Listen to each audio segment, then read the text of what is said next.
Hello, human peoples. You're listening to the podcast network of Gamefully Unemployed. To support us and gain access to great exclusive podcasts like Fox Mulder is a Maniac, Tom and Jeff Watch Batman, Star Trek The Next Futurama, and our latest show, Spiel Boys, head over to patreon.com/gamefullyunemployed. We do game streaming, movie nights with our patrons every Friday night, and you can even commission your own podcast about anything you want. Literally anything, within reason, and we have to do it. You are quite frankly out of excuses not to go visit patreon.com/gamefullyunemployed. That's patreon.com/GAMEFULLY unemployed, which is spelled like it sounds.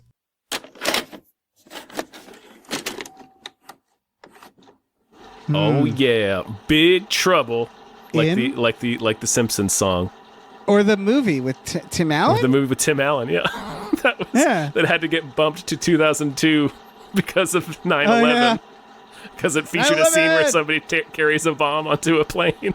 Yeah, that was a movie. It was a film, everybody. Dave. It was a motion picture. Hello, everyone. My name is David Bell. My name is Tom Ryman. And we just watched Big Trouble in Little China.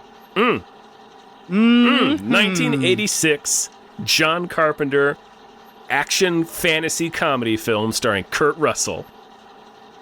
It's the best. There is a hidden world where ancient evil weaves a modern mystery. What's going on here? Is this some kind of magic? The darkest magic. They call it Little China. Finally, we shall bring order out of chaos.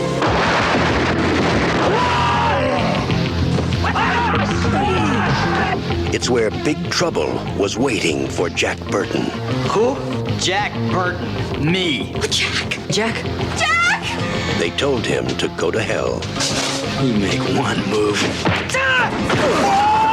And that's just where he's going. This... All right, I've got a lot to let's say. Let's start by thanking our Patreon producer, Vincent. Thank with a you, Y, Vincent. Vincent the Vampire. Thank you so much. Vincent gave us basically a list to choose from, and this is what we chose. This is one of them. Yeah. Off that so we picked list. it. If you give us a big list and one of the films on the list is a John Carpenter film, we're gonna pick the John Carpenter film. Of course we are. Yeah. It had been a minute since I had seen this film. This is one that I don't rewatch a lot. So I always forget a lot of the details. Like I remember the main beats, but I always forget a lot of the details. It's not Same like here. It's not like The Thing or Halloween or Escape from New York that I rewatch like constantly. I constantly forget about the opening, and I know why, because it doesn't bookend the movie. No, it doesn't bookend the movie at all. It's a really weird way to introduce the. Well, I guess it's not really weird. It's John Carpenter letting you know right away that this is fantasy magic in a modern world, basically. Yeah, it's Deep Throat. It is. It sure lawyer. is. Jerry Harden. Yeah. Talking to the shopkeeper from Tremors. Yep. And then he is like, you have to believe in magic to be my lawyer. And then he does magic. And it's like, man, what a weird lawyer-client meeting that Right, must because have it's like been. it's referring to past events. Like they're like the scene starts and it's Right. like, where do you know about Jack Burton, who's Kurt Russell's character? It's like, well, to tell you the story about Jack Burton, I've got to make sure you believe in magic. So it opens like a bookend, but you're right, it doesn't bookend the film. They don't go back to the scene. And Jack Burton never gets arrested or anything? No, like So why would they be looking for Jack Burton? It doesn't make any sense. Yeah, I love the idea that it bookends and he's like, well, that's a very fine story, but we're talking about how Jack Burton shot a truck stop waitress. Like it's a completely unrelated crime, yeah. Yeah. But yeah, it's very weird. This movie, my big note of this movie, first of all, if people haven't seen Big Trouble in Little China, it's a classic John Carpenter film. You know, go see it. It's out now. It is gleefully weird. Yeah. One of the weirdest films I've ever seen. Yeah, my big note is this entire movie is dream logic. Yes. From beginning to end. Yep, nothing that is both one of my well, first of all, how do you like this movie, Dave? This movie is grand. I love it. It's hard because like John Carpenter, it's like asking me how much how I like, I don't know, Hook, where it's like, oh, I love Hook. Is it my favorite Spielberg film? No. No, it isn't. Is it even a good movie? Not really. But I would argue, yeah, it's hard with this movie because I think this movie is good in that it set out to do something, and I feel like it accomplished it. I don't know the behind the scenes. Yeah, I think this is a much more successful film in terms of being successful as a movie, not making money, than Hook is. But I also really like this movie, but it is really, really weird. And what I was going to piggyback on what you said about dream logic. I think that's both the movie's biggest detriment, biggest criticism, and also kind of its biggest strength. Yeah, is that it doesn't really, it's not that cohesive. It's just a series of, and then this happens, but it's done so earnestly and with so much fun. And like none of you like all the characters and none of them are ever really in trouble, which is usually a problem for an action movie, but not in this movie because this movie lets you know that it's not going to be that kind of movie. Like nobody's going to get killed. Like you're not going to feel sad. It's just a bunch of friends on a fucking fantasy adventure in Chinatown in San Francisco. It's not, it's not just that everything it just constantly, well, it is. It's the fact that, like you said, things just keep happening one after another, and somebody has to breathlessly explain what each thing means, and then after it happens. Which felt like dream logic, where it's like in a dream, something happens, and then your brain justifies it. Also, the geography. The sets geography is nonsense. Are really fucking weird. Yeah.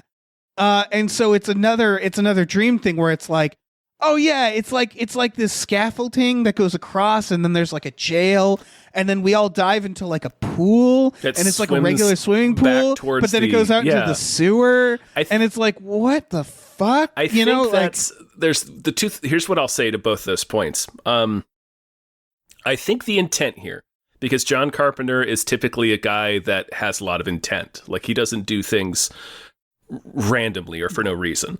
Yeah. I think the intent for introducing just huge ideas and then having somebody really quickly explain it after we've already seen this huge, incredible thing is meant to keep us as bewildered as Jack Burton is the entire movie. Because Jack Burton, he's not even the protagonist. Like obviously he's the headlining actor because he's Kurt Russell. He's the most famous person in this film at the time, but he's not the hero. He's not the protagonist. He's like the audience's character. He's the he's the audience's proxy. So he's constantly like, what the hell is happening?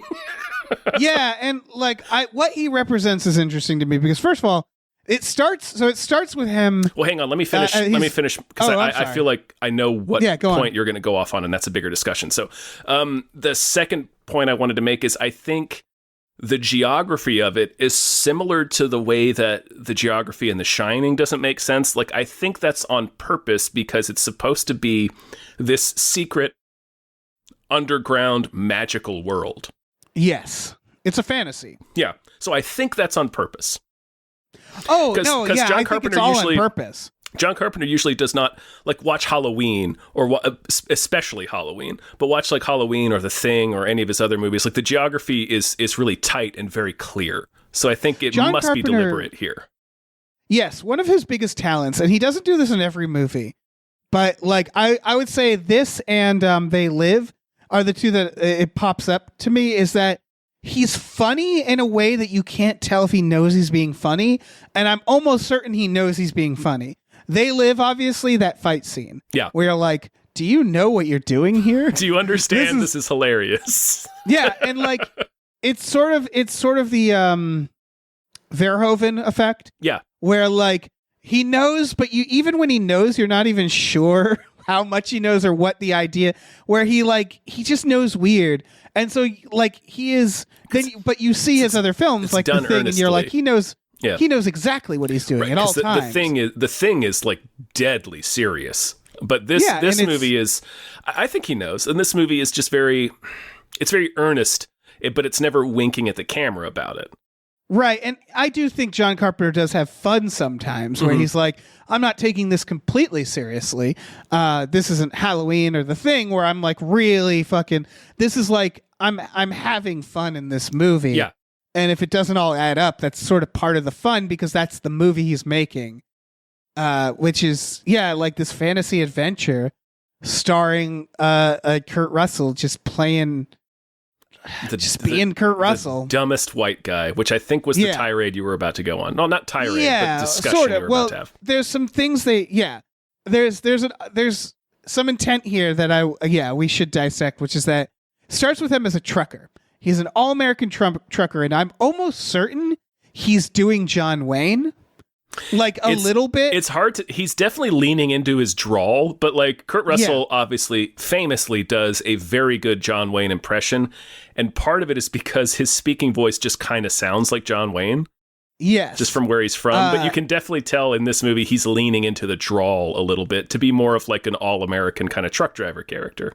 Right, and he loves his truck. Yeah. The Pork Chop Express. Yeah. It says haulin' ass on the front with the little naked lady decal. And there's this constant like patriotic tinge to the movie where everybody's very patriotic. And he's just friends with people in Chinatown. And so he goes to San Francisco Chinatown and he meets up with his friend, and his friend's gonna pick a girl up at the airport, and he owes him money because they do like this weird gambling. Yeah, they're up all night betting on cards and dominoes and stuff, and then at the end of the night, Jack Burton's won everybody's money, and his friend Wang is like, okay, double or nothing, I can cut this bottle in half with this knife. Yep, and he fails to, and Kurt Russell, with his really good reflexes, catches the bottle as it flings towards him. Important to note. Yeah. And then he's like, I need to pick up... That is a seed that's being planted, believe it or not. It's great. And they're like, let's go to the airport to pick up this woman in a big rig. And I was like, there's so many problems with that. For one, not the best first impression for this woman. Just not. For two, I would never drive a big rig to the airport. That's a nightmare. It's a nightmare. But it's very clear that the big rig is an extension of him. And the point sort of, I don't know if it's the point, but it's a very inconvenient thing to have. It's big, it's loud, it's unwieldy, it's all of the things that Jack Burton is. Exactly. It represents all him. of the things that a traditional American action hero is. And the whole idea is that Jack Burton is almost useless in this movie. Yeah, he's like America machismo. Like that's the idea, is he's like a big tough guy American, and he has inserted himself and his giant fucking truck into this. Yeah. And all he wants at the end is to get his fucking truck. $1,000 and his truck. He wants to get the truck back and his $1,000 from Wang that he won in the bet. It's this weird thing where like John Carpenter does this. I got this feeling from Escape from New York as well, which is Snake Plissken is a parody. Like he feels like a parody. He's got a fucking eye patch. He's like what a teenage boy thinks is cool. You know what I mean? Mm-hmm. Where like we love him. He's awesome, but also he's kind of over the top, right? There's a different intent behind that character because he's supposed to also be like sticking it to the man. Yes, for sure. So he's less of a all-American figure, but I agree with you. I think the same thinking created Jack Burton as like this parody of action heroes almost. He's so Jack Burton over the top. Yeah, Jack Burton and Snake Plissken would hate each other. Oh, yeah, yes. Yeah. Yeah. And that's what's great about it. Yeah, but Jack Burton represents everything Snake Plissken hates. So. Yeah, but they both feel like parodies in a way. They both feel like over the top. And it's weird because like it's this weird awesome, like with Snake Plissken more, and this isn't a podcast about that, but it just reminds me of it, is like you also are rooting for them and they're also kind of awesome, but they're also kind of ridiculous. Yeah. And in this, it's a lot more clear that Jack Burton is not, we don't hate him, but he's not useful. He's, like I said, he is almost useless. Yeah. He does virtually nothing to help anyone or move the plot forward. It's all Wang doing, like the movie's about Wang. Yeah. And it makes sense because spoilers, Jack Burton does up beating the bad guy. And I think that's on purpose, which is like, again, the idea of this, like this person, because they all worship him.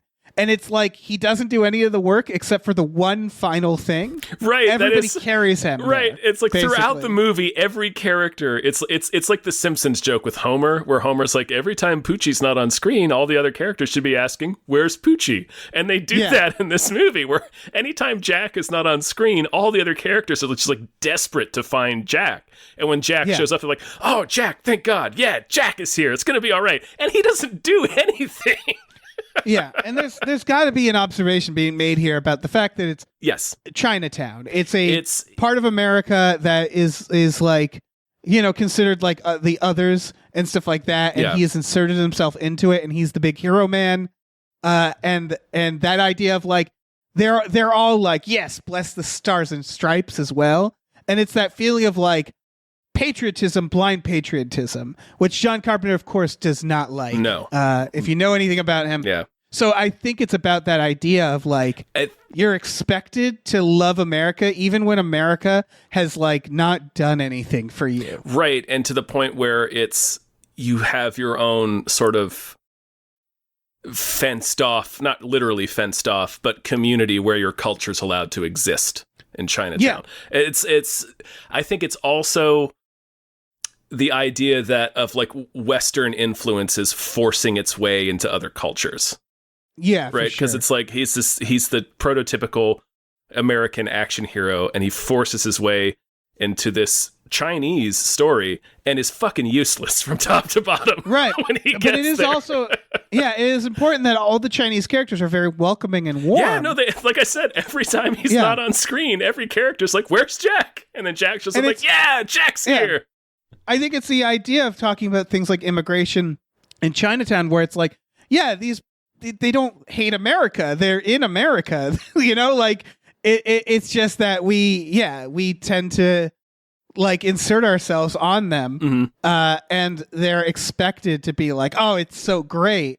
And like, they will, like, that is an earnest feeling in this, is like, they're not like, oh, we better include Jack Burton. It's like, no, they like Jack Burton. Yeah, they really want Jack to come along. But he forces his way in there. And I think absolutely. This might be, it's definitely related.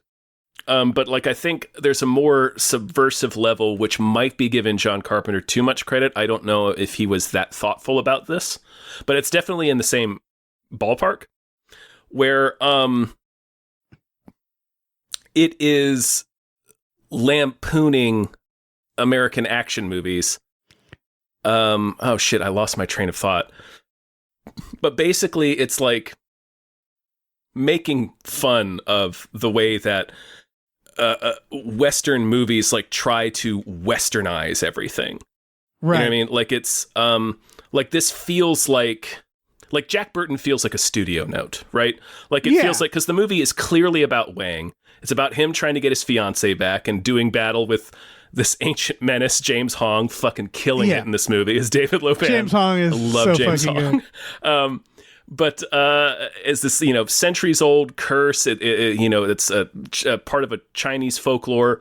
So it's like, it's all about Wang. It has nothing to do with Jack Burton. But he feels like an add-on, like somebody came in and said, well, Americans won't watch a movie if there's no Americans in it. We got to put an American in it.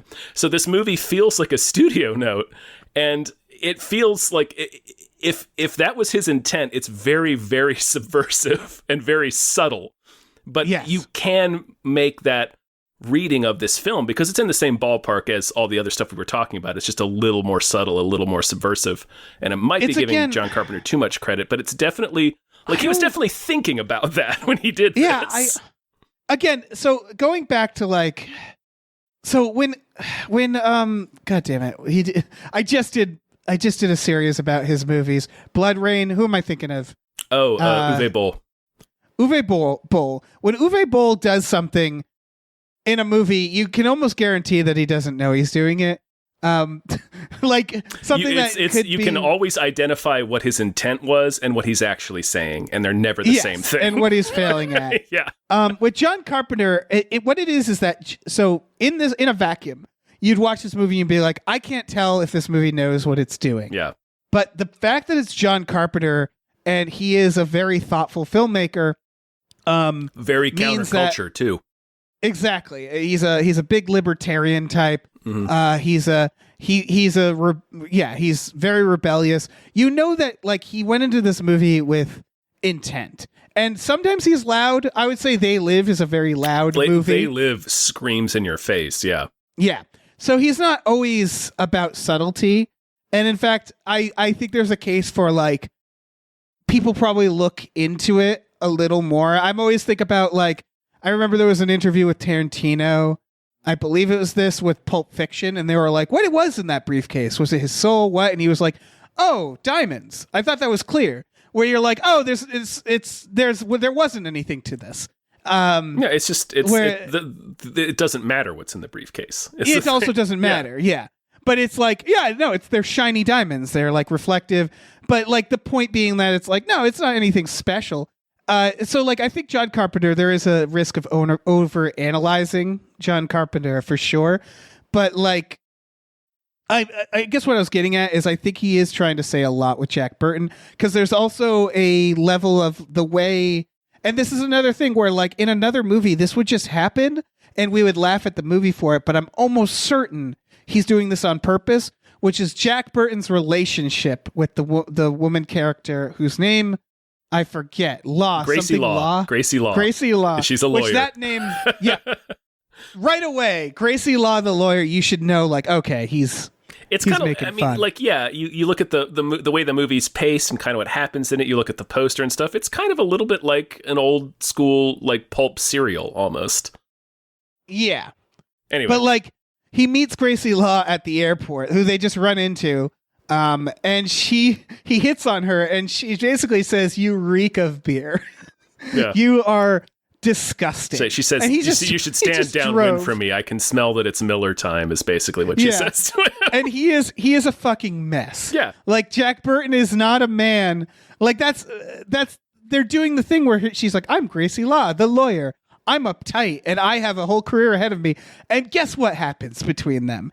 They have a romance and it is the most unearned romance ever. Yeah. Like at one point they just kiss. I do want to push back against that a little bit. She really isn't portrayed as being uptight. That's true. But she's just more glamorous, I guess, than Jack Burton is. So because she's Kim Cattrall, so she just is glamorous. She sure is. Yeah. But yeah. But anyway. it's unearned. Yeah. Like he literally, of course it is. He just grabs her and kisses her at one point, and it's like, and they're in a relationship. And then it ends with her basically being like, any chance you can settle down? And he's like, nah. And then there's like, you're not even going to kiss her goodbye? And he's like, no, and leaves. So like, he basically is like, it would have been fun, kid, but I gotta go. And it's not only unearned relationship, but at the end, she's like a puddle in his hands. And like, he must know that they're doing that on purpose. Like, again, other films would do that unironically. This feels like they know that Jack Burton, as we're saying, it's about this guy not earning any of the fucking praise and rewards he gets. And there's some parts that really make it clear. Like when he shoots the fucking ceiling and knocks himself out. That's one of the most clear. Also, when he tries to get Thunder, one of the three Storm Lords, he tries to jump Thunder and he beats his ass and Wang has to help him. And then he gets a knife to his neck again and they get out of the cell and he's like, well, what do I do now? He's like, well, I don't know. And he ends up back in the wheelchair and falls backwards down the stairs and almost falls into a pit. And takes out two people and they're like, good job, Jack. Yeah. Great job, Jack. But it's the shooting the ceiling is the clearest moment of like, oh, he's a clown. Like he doesn't do. Yeah. He gets beat up immediately at the airport when he's trying to prevent the kidnapping. He just gets his ass kicked until the very end of this movie when he stabs Lopan in the head. And that's the only thing he does. What's interesting is it's not entirely. They don't call that much attention to it. Like there's a couple moments that they do, but again, like I feel like there are 80s action movies where the hero doesn't do shit and the movie doesn't even realize it. Right. You know what I mean? Yes. Where that is a common issue. I actually think it's not that common. It's more like a Seagal movie where he just walks through everything. I think that's more common than to actually have a movie where the hero doesn't do anything. You're right. That's a tough mistake to make because you want to always make the hero look cool. You're right. What it is, I think what it is a reflection of actually is exactly Seagal, which is like you take this like white guy who's like not entirely in shape, and you have a bunch of really good stuntmen around him. Push back on that. Kurt Russell's in amazing shape in this movie. No, I'm not saying that about Kurt Russell. I'm saying that about Seagal, especially modern Seagal. Yeah. The idea of like the fake action hero, which is that the idea that you get this fake like tough guy, all-American guy or a giant Austrian, apparently. You get a representation of America, be it an Austrian named like Tim or like, right, but he's Arnold's a muscle-bound dude that shoots every gun and drives a big truck. Yeah, he's American machismo. A representation of America, even though he's Austrian as fuck. But and then they don't actually like a lot of the time, at least from this era, people like Stallone and stuff. They didn't actually know how to like fight. Really, they just had stunt people doing the work. And you have a lot of like really good stunt people around them, and very often would the villains be like the Yakuza or something like that. Did you? It would be. Speaking of that, did you notice that Shang Tsung was one of the gang members? Oh fuck! Cary-Hiroyuki Tagawa is one of the gang members. Yeah, that's so good. Actual and badass. And basically, these action movies rig the game to make this representation be the best person, right? Yeah. That is, and I think that is what they're doing, is it's like they're showing the idea that he's so out of his element and everybody's moving around him, like making it work so that he's the hero, essentially. Yeah. And that is, I think that's a big part of this, including the love interest, where everything is, it's almost like, it's like you could argue he's like a millionaire role playing. Like this is all just like people entertaining him. Yeah. Like that's what it feels like. He's LARPing as an action hero, and everybody has to like pick up the slack around. Right. This him. is an experience that he paid money for, basically. Yeah. But that's coupled with the fucking dream logic of this movie. Yeah. Because we haven't really talked about that. So like he picks the woman gets real quick though. I want to pause and go back to that idea of the prototypical American hero and doing everything they can to make him look cool. There is a really funny joke in this movie that also kind of serves that theme, where it's after they knock the guard out, it's him and Wang and Eddie, the maitre d' who ends up going on the adventure with them, and they get 3 guns, right? They get the little Uzi that Kurt Russell's holding on the poster. They get a shotgun and they get a little snub-nosed revolver. And it starts out with like, Kurt Russell's like, I don't want this gun. He makes Wang trade him the snub-nose for the machine gun. And then Wang very quietly makes Eddie trade him the snub-nose for the shotgun. So it's like they recognize the rules of action movies where the hero has to have the biggest gun. But they're still, and then the other guy has the next biggest, right? But they're Wang still like understands like I need a cooler gun than a snub nose. Yeah, exactly. I love that moment too. It's a funny moment. The guns in general involved because like everybody's doing like karate and shit and magic, and it's very funny that he even has a gun. The gun doesn't do much. I think he only takes out like 1 or 2 people with it and then knocks himself out with it. But really, the gun doesn't do anything. Yeah, which I think is important. Well, maybe not important, but it does perhaps accidentally serve the theme as well, where it's like the traditional iconography of American heroes. It winds up being kind of useless. Right, and again, it's within this like fantasy action, which is not. I that's the only thing is like I don't feel like this movie is parroting a specific style of movie, and that's what makes it I think throws people off, because it's got like there's a fucking Langolier in this. There's like an eyeball. It's a beholder. Yeah, you're right. It's a beholder. And so like it's very interesting that the it's not like some drug deal in Chinatown. It's like a magical fucking curse that they're breaking. And it's like, what a weird direction to go into it. And then the sets, and I do think the sets are, so I think at least the last set is supposed to be doing this idea of America inserting itself. Because the last set is like this temple, but it's Vegas. It's like neon lights and escalators. It's a mall. Yeah. And so like that's a pretty big visual indication of what they're trying to say, right? Yeah. Which is like Americanizing this like ancient Chinese magic. Yeah. I mentioned Shang Tsung, Karihiro Kitagawa is in this movie. Yeah. Very Mortal Kombat, this movie. Like, obviously, Mortal Kombat drew a lot of inspiration from this. Like, one of the Stormlords, the lightning guy, looks almost exactly like Raiden. There's like 3 Raidens. Yeah, in this. there's 3 Raidens, but the one guy that uses lightning, like, is especially like, oh, that's just fucking Raiden. Yeah, he's a Raiden. And obviously, Lo Pan looks like Shang Tsung does in the first game. So right. I don't know. I just felt like pointing that out. Oh yeah, that's Mortal a big Kombat part of this. Clearly borrowed a lot from this movie and a lot from Enter the Dragon. Anyway. Yes. Yeah, and they did that on purpose, right? Yeah, they did it on purpose. That's the whole point. For sure. For sure. Yeah. It's just I wanted to point that out for anybody who maybe didn't know that. For sure. Just going to the dream logic again. So like, yeah, the lady gets kidnapped. They bring the rig into Chinatown. There's a gang war. Suddenly, the Raidens show up.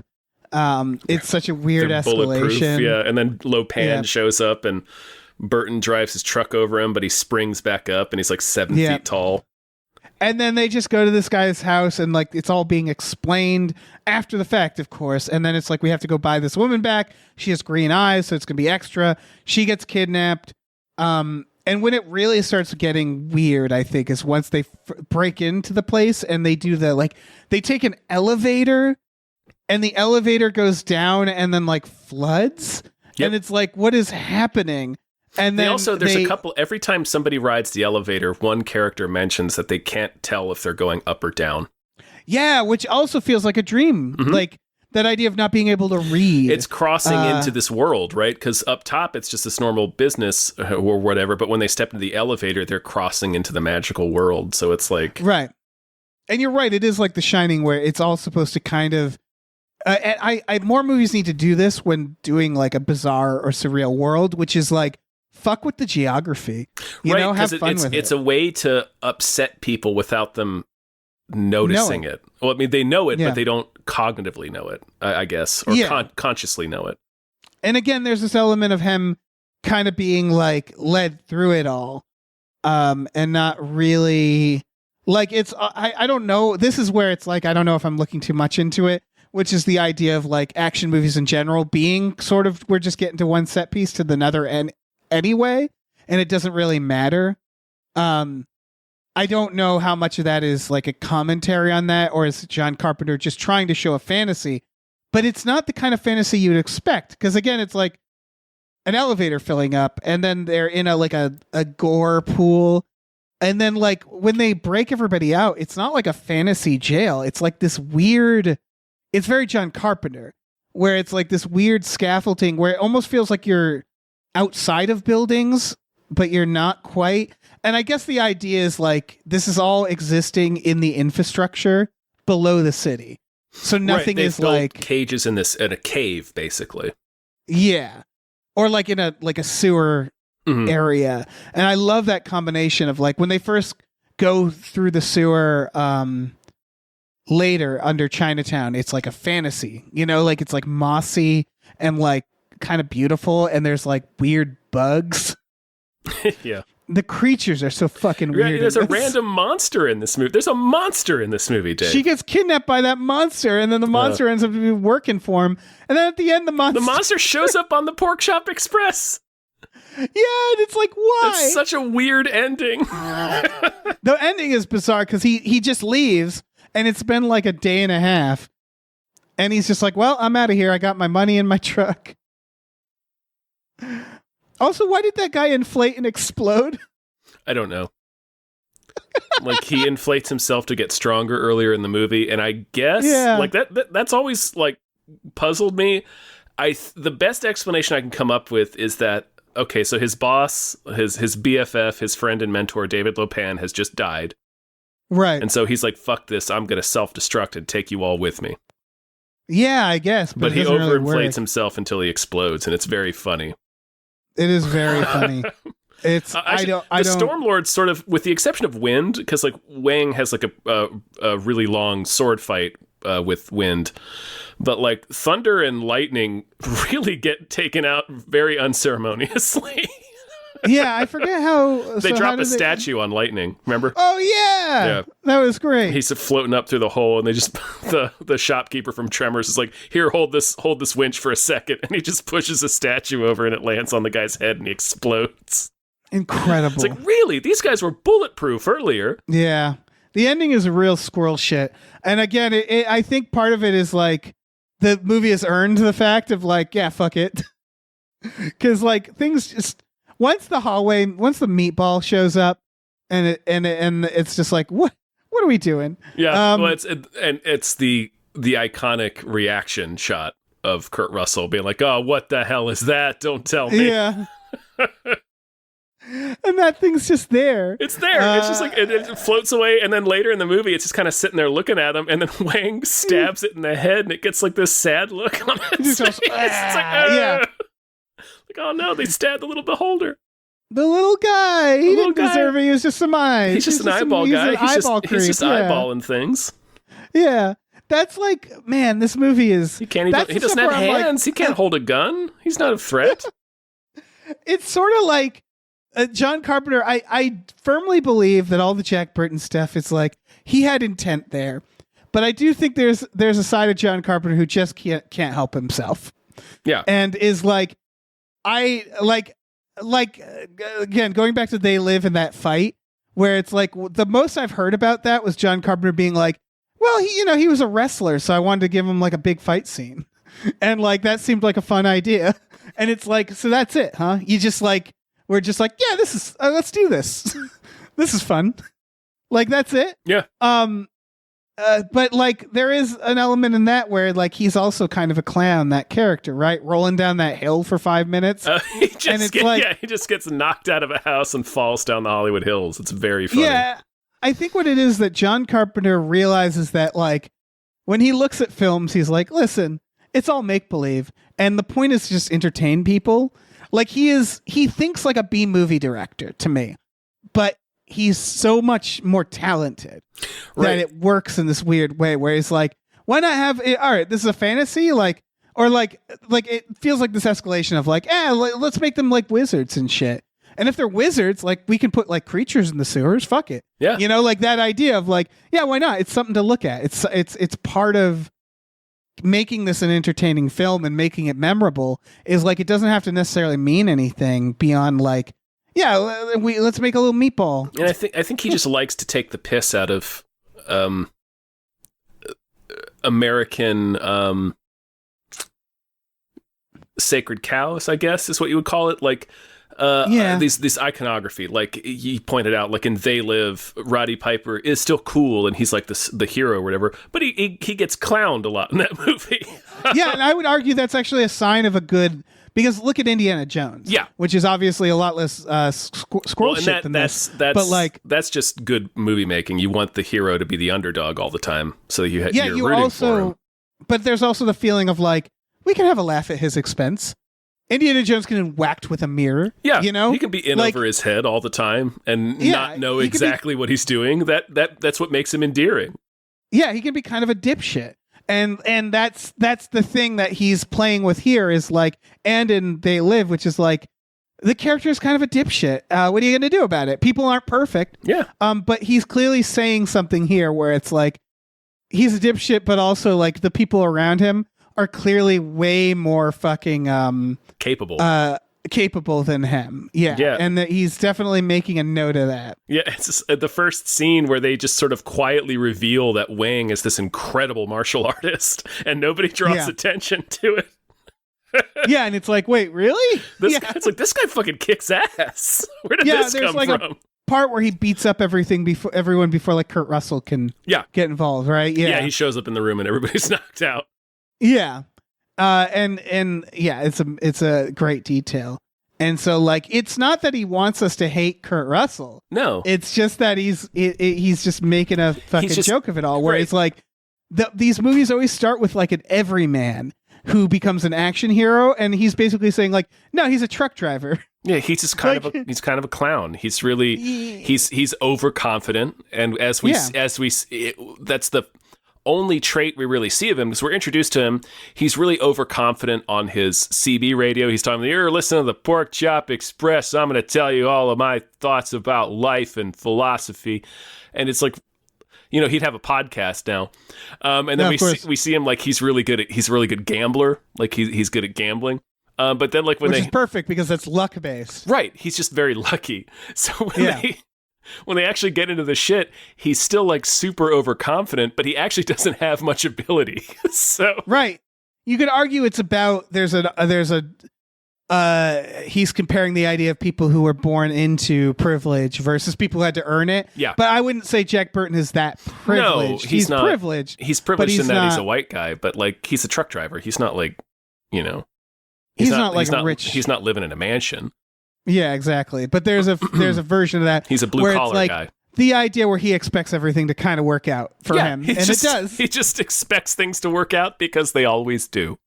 Yeah, exactly. And his aspirations are only ever, I want to get my truck back, and I want to get my $1,000 that Wang owes me for that bet, and that's it. That is as high as he sets his sights. There's this big part. fantastical adventure going on around him. He's just like, nope, I want my truck, I want my $1,000. Yeah, that's a big part of it, is that he is incurious, and he's supposed to be, which is like that's a big part of the fantasy, where it's like he doesn't care about any of this stuff that's obviously bigger than him.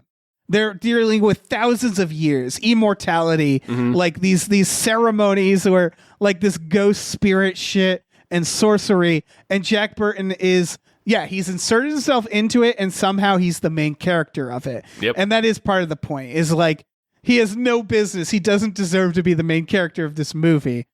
And they make it very clear. Yeah. It's and so going back to the opening, maybe that's part of what he's trying to say there, because it's like that conversation is like, tell me about Jack Burton. Yeah. And he's kind of like, let me tell you about fucking magic, dude. Like, that's like the lawyer's asking the wrong question, essentially. Yeah.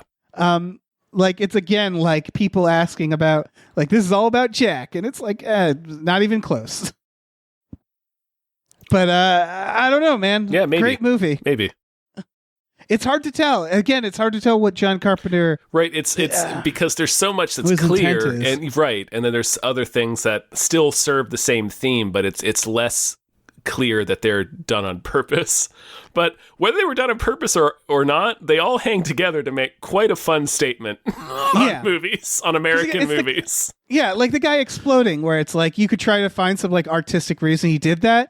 But more likely than not, he was like, I thought that was a neat idea. Yeah, just wanted to see him explode. It's a cool effect. Yeah.